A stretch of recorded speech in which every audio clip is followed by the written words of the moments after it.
제가 원래 말씀이 짧기 때문에 최대한 짧게 한번 해보도록 하겠습니다.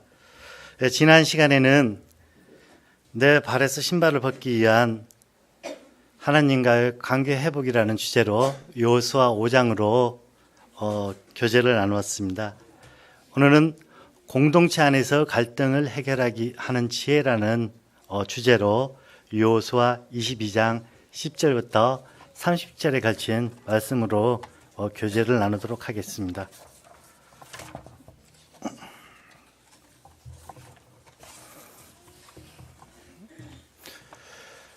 이 말씀의 사건 전개들을 보면은 이제 요단 동쪽 땅을 두 지파 반이 분할을 받습니다.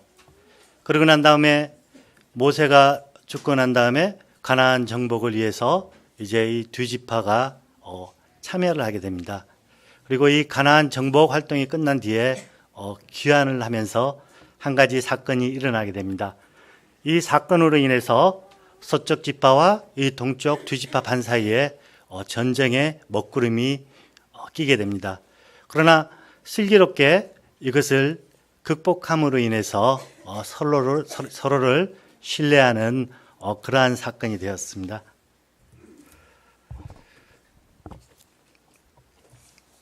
이제 대강 한번 짧은 시간이었지만 내용은 다 파악했으리라 저는 생각하고, 그다음에 어린 성도님들은 말씀에 대해서 많이 알고 계시니까 그리라 생각하겠습니다.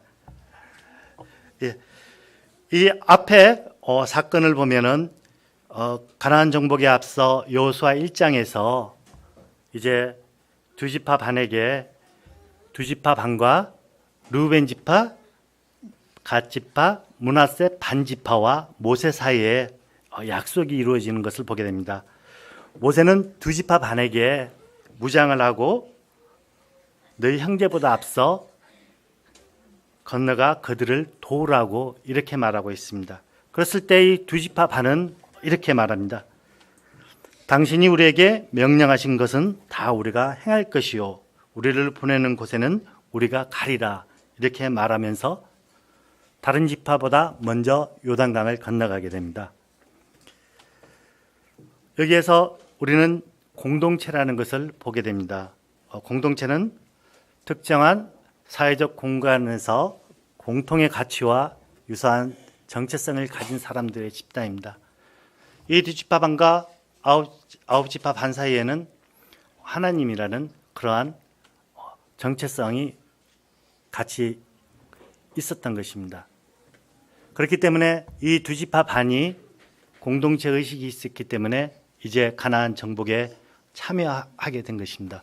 이 가나안 정복에 참여하는 것을 이렇게 보니까 여호수아 4장 13절을 보니까 약 4만 명 정도 두 지파 반에서 무장을 하고 정복 활동에 참여하는 것을 보게 되었습니다. 그런데 민수기 26장에 보면 두 번째 인구 조사가 나옵니다. 거기에서 보니까 20세 이상 싸움에 나갈 만한 장정들이 르우벤 지파가 43,730명이고 갓 지파가 45,500명, 므낫세 지파가 52,700명, 반절이니까 26,350명 제가 한번 논아봤습니다. 이렇게 했을 때 한 11만 명 정도 되더라고요. 11만 중에서 약 4만 명이 전쟁에 참여했던 것을 보게 됩니다. 모든 사람들이 다 정복활동에 참여한 것이 아니고 이제 그곳에 남아서 가족들을 돌볼 수 있는 사람과 그리고 전쟁에 참여하는 사람, 이렇게 나눠지는 걸 보게 됩니다. 이 가나안 정복활동은 약 5년에서 7년, 정확하게 기간이 안 나와 있기 때문에 길게 본 사람은 7년 잡고 좀 짧게 본 사람은 5년도 이렇게 보게더라고요. 가나안 정복활동을 가지고 이제 여호수아가 두 지파 반에게 분배받은 땅으로 돌아가라고 말을 합니다. 그런데 이 두 지파가 조용히 돌아갔으면 아무런 사건이 일어나지 않았을 것입니다. 그런데 요단강가에 이르가지고 제단을 하나 쌓게 됩니다. 10절에 보니까 르우벤 자손과 므낫세 반 지파가 가나안 땅 요단 언덕가에 이르자 거기에 요단가에 제단을 쌓았는데 보기에 큰 제단이었더라, 이렇게 말하고 있습니다. 밑에 보는 그림은 만이산에 있는 천제단입니다. 아마 이렇게 멀리서 봐도 쉽게 보일 수 있을 정도로 그러한 큰 제단이었던 것 같습니다. 하지만 이 제단은 하나님의 지시 없이 오로지 자신들의 생각으로 쌓았던 제단이었습니다. 이 제단은 앞서 여호수아가 길갈에서 12돌을 세워서 하나님을 기념했던 그러한 기념비와는 형식적인 면에서는 같았을지 몰라도 내용적인 면에서는 전혀 달랐던 그런 것이었습니다. 그렇기 때문에 이 제단은 공동체 안에서 큰 문제점을 내포하고 있습니다. 왜냐하면 율법이 주어진 이후에 제단은 오직 언약궤와 함께 있던 실로의 상막만이 유일한 제단이었기 때문입니다. 신명기 12장을 보니까 하나님께서는 이렇게 말씀하고 있습니다. 아무 곳에서나 번제를 드리지 말고 오직 여호와께서 택하신 그곳에서 번제를 드리고, 이렇게 말씀하고 있습니다. 이제 이 요단가에 큰 제단이 하나 세워주었습니다. 이 제단은 얼핏 보기에는 제사를 드리는 그러한 제단으로 보였던 것입니다. 하나님께서는 출애굽기 23장 14절에서 17절까지 이제 이스라엘의 모든 남자는 무교절, 맥추절, 수장절 1년에 3번씩 성수에 의무적으로 이렇게 참여하게끔 말씀하시고 있기 때문에 굳이 이 요단 강가에 제단이 필요가 없었던 것입니다. 제가 성경에서 한번 보니까 하나님께서 지시하지 않은 상태에서 제단이 만들어진 것을 보게 되었습니다. 율법 이전에 보니까 이제 노아가 창세기 8장 20절에 이렇게 제단을 쌓습니다. 노아가 쌓은 이 제단이 에덴 동산에서 추방된 이후에 처음으로 등장하는 그러한 제단이었습니다. 그리고 야곱이 하나님의 사자와 싸웠던 그곳에 세워진 창세기 28장에 제단이 있었습니다. 그리고 모세가 출애굽기 17장에 제단을 쌓고 그 이름을 여호와의 니시라한 그러한 제단이 있었습니다. 이러한 제단은 하나님을 기쁘시게 하는, 그리고 하나님과의 관계 속에서 나왔던 그러한 제단이었습니다. 그런데 율법 이후에 쌓은 제단이 처음으로 이제 등장하는 것이 이 요단강가의 제단이고, 그다음에 두 번째가 이 여로보암의 제단이 있습니다. 아하스 왕의 제단이 있고,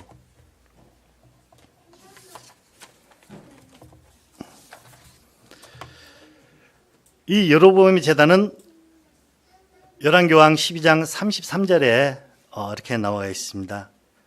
그가 자기 마음대로 정한 달 곧 8달째 15째 날에 이스라엘 자손을 위하여 절기로 정하고 베델에 쌓은 제단에 올라가 분향하였더라.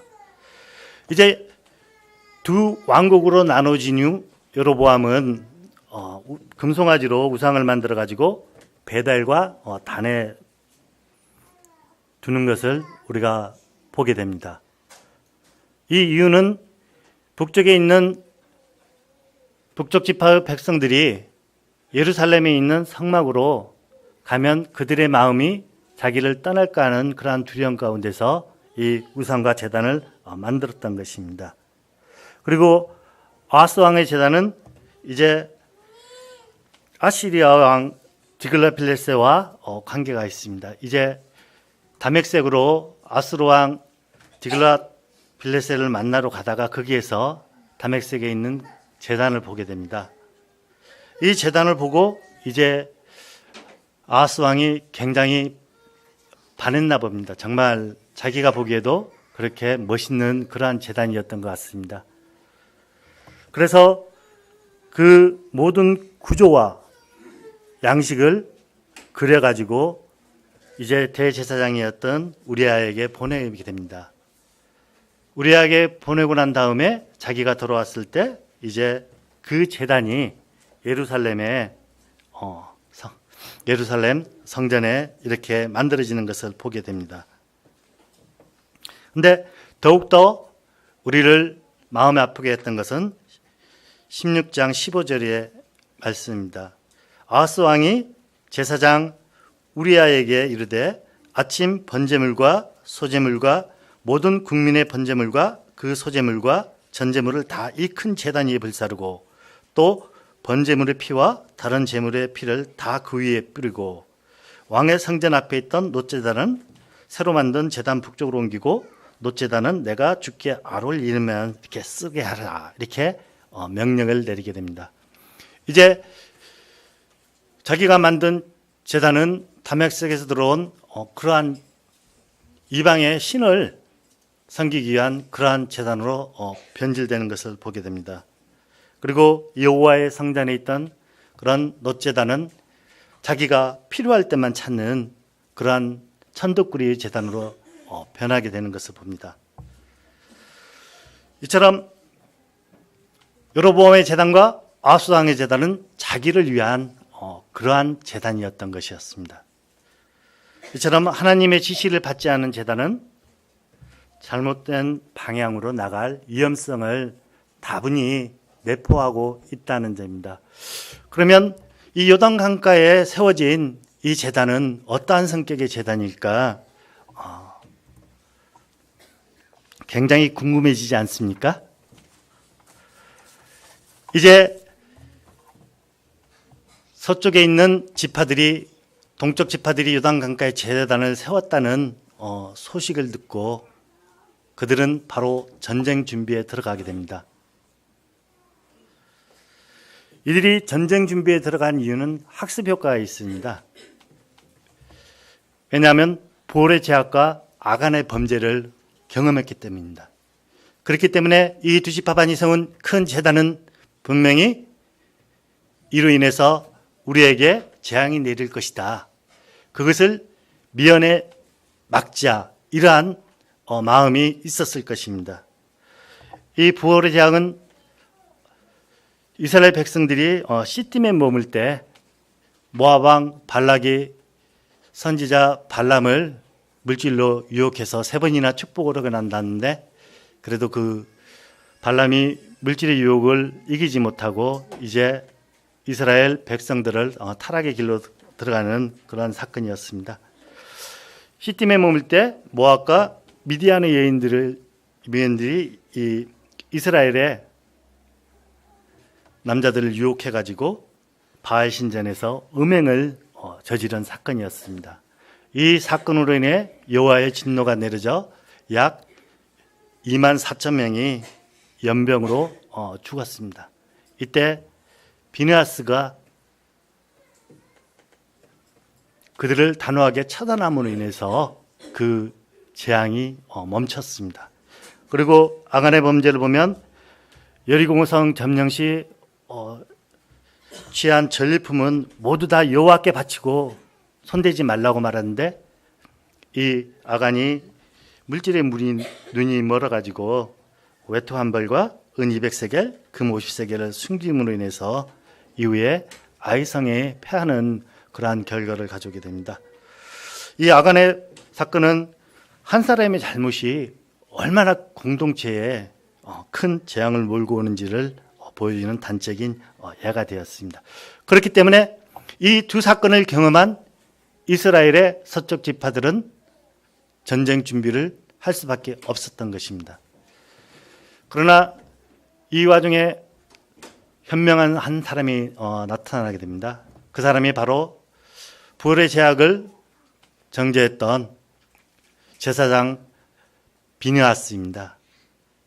이제 이 비느하스가 이제 각 지파 지도자 한 사람씩 뽑아가지고 가서 너희가 왜 요단 강가에 제단을 세웠느냐 하는 것에 대한 답을 듣게 됩니다.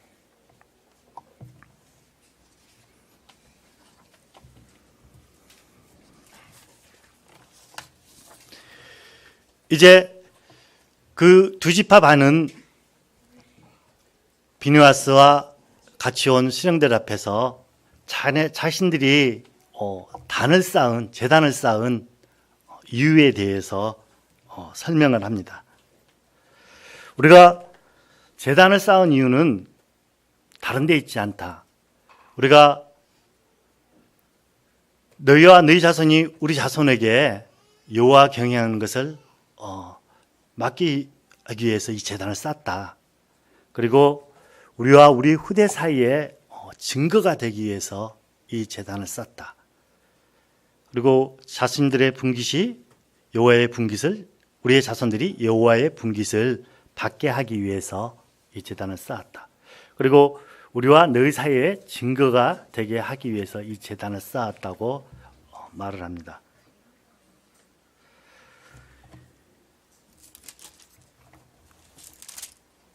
22절에 보니까 그들은 이렇게 말합니다. 전능하신 자 여호와 하나님 여호와, 전능하신 자 하나님 여호와께서 아시나니. 전능하신 자 하나님 여호와를 두 번이나 반복해서 말함으로써 자신들이 쌓은 제단이 소제나 번제를 드리기 위한 그러한 제단이 아니었다는 것을 결박하게 말하고 있습니다. 이들의 의도는 굉장히 좋았습니다.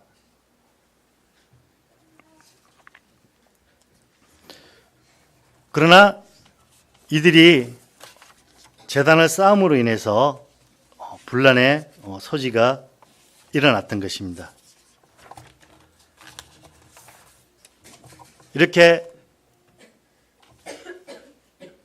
우리가 사회를 살아가다 보면은 때로는 오해를 불러일으키는 그러한 사건을 우리가 만들 수가 있습니다.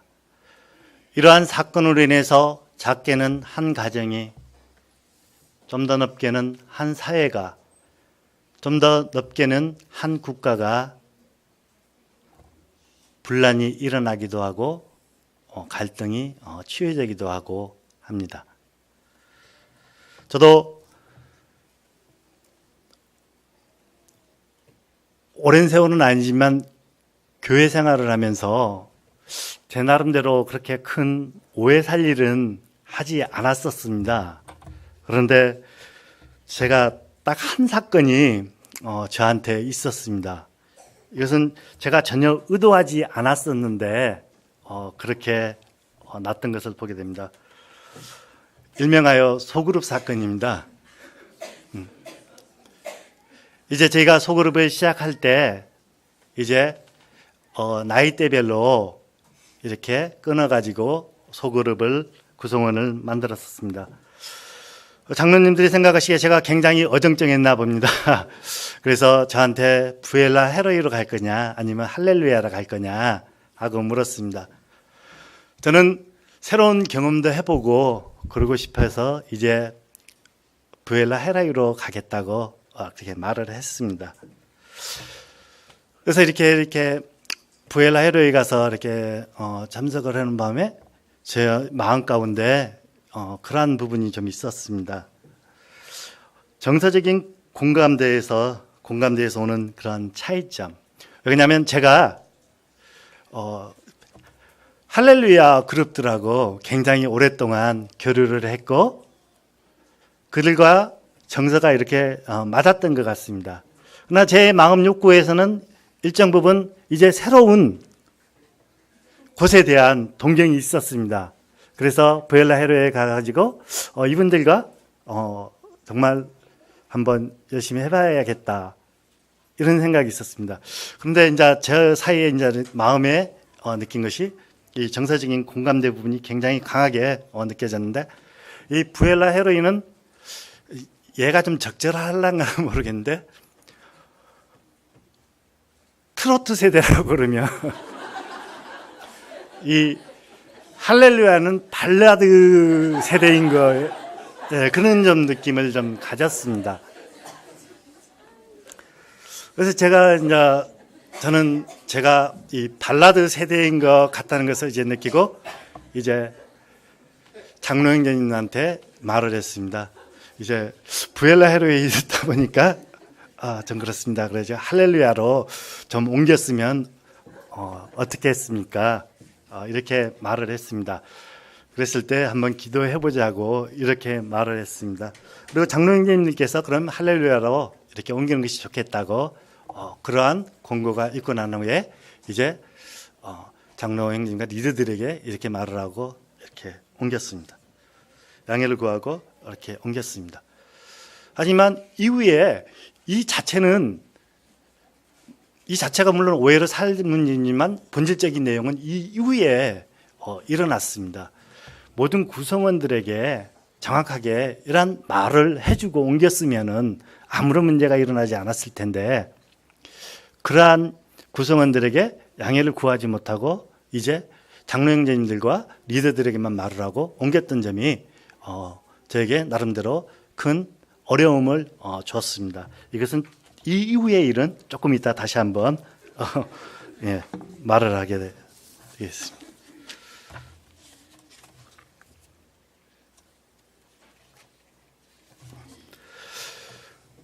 우리는 여기에서 서쪽 지파가 일어나 전쟁 준비를 하고 그리고 그에 앞서 비니아스와 수령들을 각 지파의 수령들을 보내어 가지고 그들의 말을 듣는 것을 보게 되었습니다. 여기에서 우리가 얻을 수 있는 교훈은 진리는 절대로 타협하면 안 된다는 것이었습니다. 서쪽 지파들이 붕괴하고 일어난 것은 참 잘한 일이라고 저는 생각합니다. 만약 그들이 일어나지 않고 아무런 일이 없었던 것처럼 그대로 있었다면 이제 이 요단강가에 세워진 이 제단은 처음에 두 지파 반이 세웠던 자신들의 의도와는 다르게 후대에 변질될 수 있는 그러한 가능성도 충분히 있었다는 것입니다. 그렇기 때문에 이 서쪽 지파가 일어남으로 인해서 후대에 그리고 그들의 문제점이 무엇인가를 알려줌으로 인해서 후대에 변질될지도 모른 그러한 사건 우를 미리 미연에 방지할 수 있었다는 것이 막을 수 있었다는 것이었습니다. 그렇기 때문에 우리는 혹 우리 안에 진리라는 문제로 분란이 일어났으면 반드시 절대 타협해서는 안 된다. 그런 것을 한번 생각해 보게 됩니다. 또 문제가 생겼을 때 눈앞의 상황만 집착하지 말라. 만약에 이 서쪽 지파들이 눈앞의 상황만 집착했다면 바로 전쟁이었을 것입니다.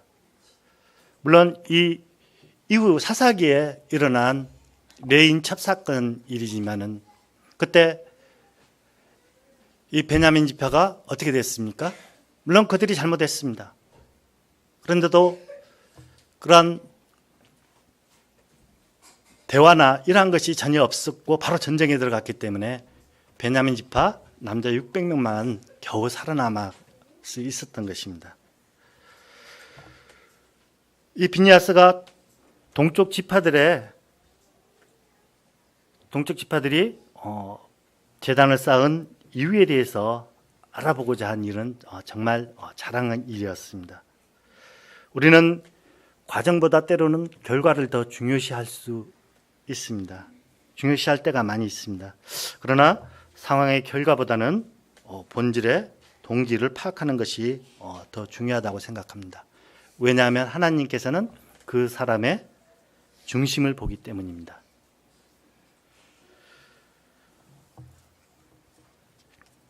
이 제단 사건은 한마디로 요약해보면 동쪽 지파들의 경건의 열심과 서쪽 지파들의 거룩한 분노가 함께 표출된 그러한 사건이라고 저는 정의해 볼 수 있다고 생각합니다.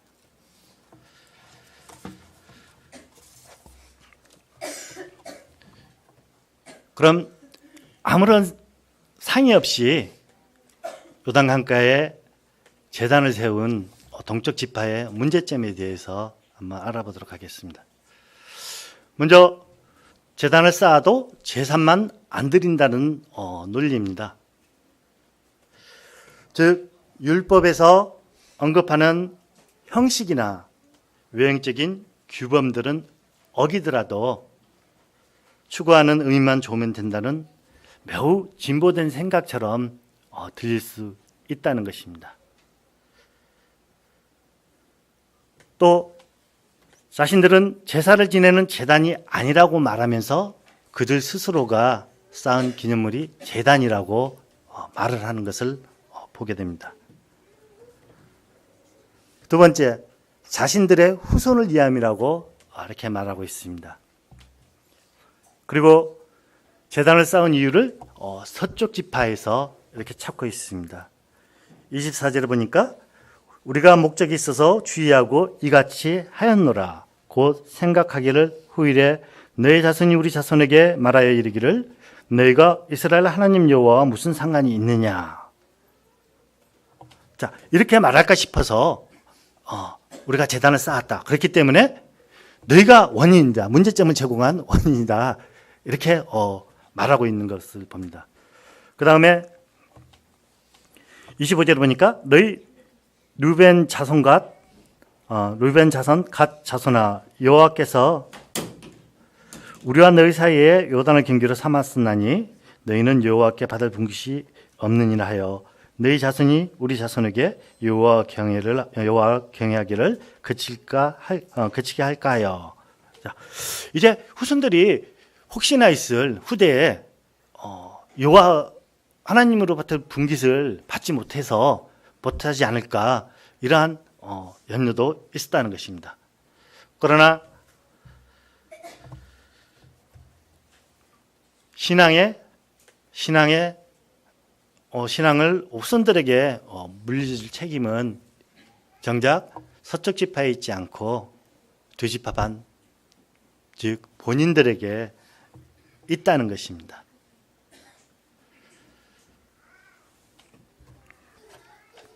이제 비느하스와 서쪽 지파의 투령들이 동쪽 지파들이 왜 제단을 쌓았는가 하는 해명을 듣고 하나님을 찬송합니다. 이로 인해서 두 지파 반이 거주하는 땅에 가서 싸워 멸하자는 말을 다시는 하지 않습니다. 그리고 갈등이 되었던 이 제단이 이제 서쪽 지파와 동쪽 지파의 증거의 제단이 됩니다. 이렇듯 분쟁의 발단이 됐던 제단이 오히려 현명한 극복을 통해서 이스라엘 민족을 여호와 하나님의 신앙 안에서 하나로 묶는 화합일치로 있는 그러한 제단이 되었던 것입니다.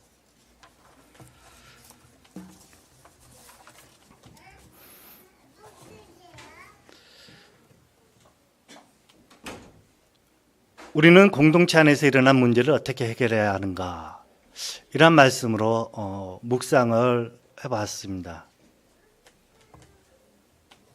먼저는 온유의 영으로 권면해야 한다는 것입니다.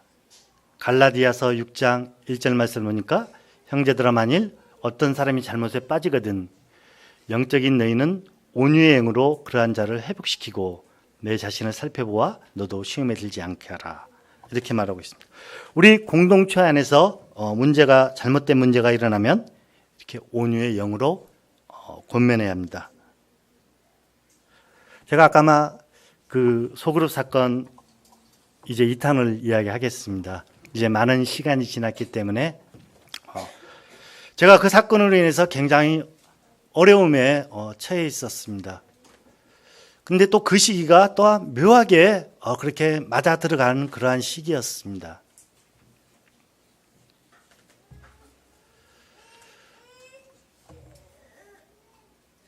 이제 소그룹을 옮기고 난 다음에 저한테 좀 이상한 말이 좀 들리고 이제 그로 인해서 제가 굉장히 좀 어려움을 겪었는데요. 이왕이면 그러한 말을 당사자인 저한테 와가지고 왜 소그룹을 옮겼냐 이렇게 물어보았으면 제가 대답해 주었을 것입니다. 근데 저한테 묻지 않고 이제 그 남아있는 분들한테 이렇게 이야기를 하셨던 것 같습니다. 그로 인해서 이제 마음에 좀 상처받는 그러한 분도 계셨던 것 같습니다. 이제 그러한 이야기가 이제 저한테 들려왔을 때 참 저한테 어려움이 되었습니다. 가지고 이 사태를 어떻게 극복해야 될 것인가 곰곰이 생각하고 기도 가운데 있었습니다. 제가 만약에 그러한 말씀을 하신 분이 어떤 형제님인가 하고 굳이 찾을 수 있으면 찾았으면 찾을 수 있었을 것입니다. 하지만 그렇게 한다고 이 문제가 아름답게 해결되리라고 저는 보지 않았습니다. 그래서 이제 리더 형제님한테만 일단 이야기를 했습니다. 그리고 이제 많은 시간이 지나다 보니까 어느 정도 치유가 됐습니다. 그리고 그냥 관계도 이제 서로 간에 좀 오해가 있었던 부분도 있었으니까 이런 것이 회복되어 가는 과정을 보게 됩니다. 만약에 제가 그 당시에 그런 말씀하는 형제님을 찾아가지고 제가 왜 그랬냐고 이렇게 따졌다면 아마 저는 하는 형제님을 잃었을 수도 있었을 것입니다. 그런데 그렇지 않고 이제 모든 것을 주님께 맡기고 이렇게 했기 때문에 이제 시간이 흐름으로 인해서 그것이 자연스럽게 이렇게 치유가 되는 그러한 과정을 보게 됩니다. 우리가 서쪽 지파들이 전쟁 준비를 하고 바로 전쟁을 하였다면 아마 그들의 관계가 회복되지 못하고 이제 천천히 원수 같은 그러한 관계가 되었을 것입니다. 하지만 그들이 전쟁 준비는 하였지만 액션은 취했지만은 정작 그에 앞서 이제 대화를 시도했기 때문에 이제 12지파가 여호와 하나님의 신앙의 공동체 안에서 하나로 일치되었을 수 있지 않나.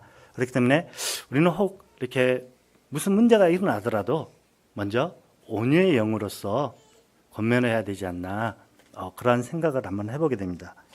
그 다음에 그 일어난 문제에 대해서 대안을 제시할 수 있어야 됩니다.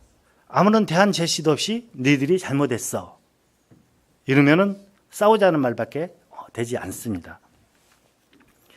그런데 이 서쪽 지파들은 동쪽 지파들에게 이렇게 말을 하고 있습니다.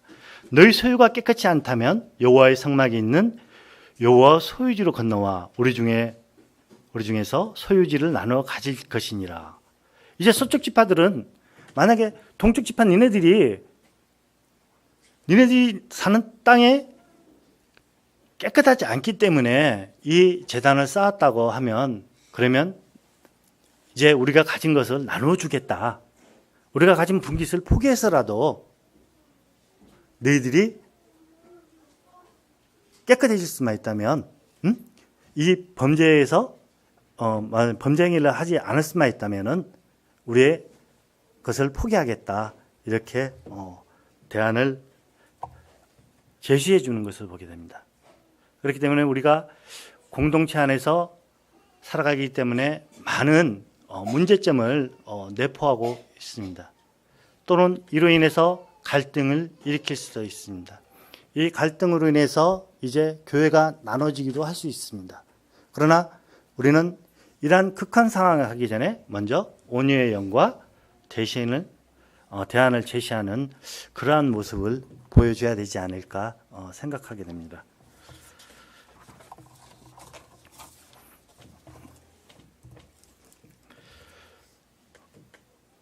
빨리 하려고 했는데도 40분이 돼가네요. 그러므로 우리가 화평한 일과 덕을 세우는 일을 힘쓰나니 로마서 14장 19절에는 이렇게 말하고 있습니다. 공동체 안에서 일어난 갈등의 문제를 극복하면 화평과 덕이 우리에게 찾아올 것입니다. 그렇기 때문에 우리는 갈등에 있어서 어떠한 방향으로 치유를 할 것인가 곰곰하게 이 요단 강가의 제단을 통해서 생각해보는 시간이었습니다. 제 나름대로는 그러한 의미로서 이 주제를 정하고 교제를 나눴습니다. 이러한 부분들이 성도님들에게 조금이나마 아멘이 되는 그러한 시간이 되었으면 하는 마음으로 오늘 교제를 마치도록 하겠습니다. 감사합니다.